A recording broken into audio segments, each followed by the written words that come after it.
If you want to enhance your security by removing old devices from your Bank of America account, follow these simple steps. This guide will help you navigate the process easily. Step 1. Log into your account. Open your web browser and go to the Bank of America website. Enter your username and password to log into your online banking account.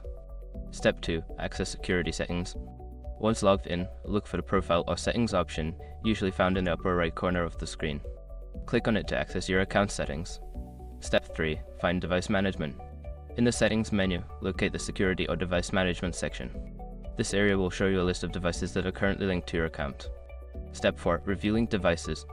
Carefully review the list of devices. Identify any old or unused devices that you want to remove from your account. Step 5. Remove all devices. Select the old devices you wish to remove and follow the prompts to delete them from your account. Confirm the removal if prompted to ensure the changes take effect. By following these steps, you can keep your Bank of America account secure by managing the devices linked to it. Always remember to regularly check your security settings to maintain your account's safety.